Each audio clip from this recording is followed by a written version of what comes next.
Now if it comes to your musical instrument, let's start with the keyboard for now. All these things are notes. All these keys here, they are notes. You have the white note and the black note. Now this is what we call a tone. If I touch one key, bam, and I jump the next key, and I touch the one that is following it is called a tone. Did you get what I did now? I didn't say that you must jump black keys to touch a white key. That's not what I meant.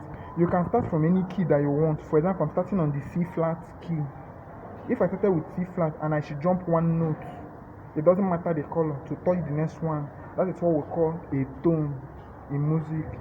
Now let me use another example. Here I started with a black key. Remember, like I said before, it doesn't matter the key that you start with. The only thing that matters is if this is your starting point, that key that's your starting point, if you touch it, if you jump one note before touching the next one, that's what we call a tone. So this is a tone, but this thing is not a tone now. Your tone is this, I jump this and I touch this. So touching a note and then jumping the next note to play the next one that is directly in front of it. That's if you touch one, jumping the second to touch the third. You can start from anywhere. Jump, touch the first one, jump one to touch the next one. That is called a tone. Now, if I touch a note, for example, this one now, and I play the next key directly, we call it a semitone, because in tone I give an interval of one note before I play the next one. But in semitone, when I touch a note, both in your keyboard, your guitar, whatever instrument you can think of apart from the percussion instruments, if you jump one note to touch the next one, that one is a tone. But if I play the next one directly in front of you, we call it a semitone, because I'm not jumping anything again. Just like when you want to play your do, re, mi, fa, sol, la, ti, do, it will help you to play the solfa notation of any key.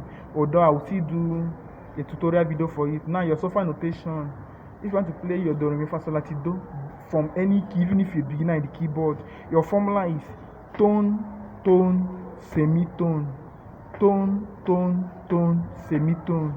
Did you get what I did now? Okay, I think I may have to write this thing down with a pen. Let me see if there's any pen around.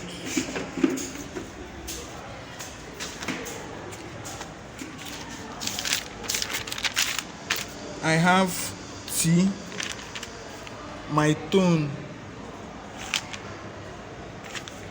The light is interfering. I have another T, then semitone. T, T, T, semitone. That means I will jump, touch one note. I will jump one note. That's I will start at a note. I will jump and touch this, jump and touch this, touch the next one directly in front of it, jump 3 times, then I won't jump again. Let me show you on the keyboard now. For example, now the formula is tone, tone, semitone. That means I jumped. If this is my starting point, I have 2 tones. That's 2 T before 1 S. So tone, tone. This is my starting point. I jumped this note. So this is my first T. I jump the next one. So beginning point, tone, tone. Then after 2 T's, I won't jump anyone. I will play the next one directly in front of it. That's your semitone. So that would be. In semitone, I won't jump anything. Now, after the first 2 T's, you get 1 S. Then you get 3 T's again. So that means if this is first T, second T, semitone, T, T, T, semitone. So triple T's before semitone to end it.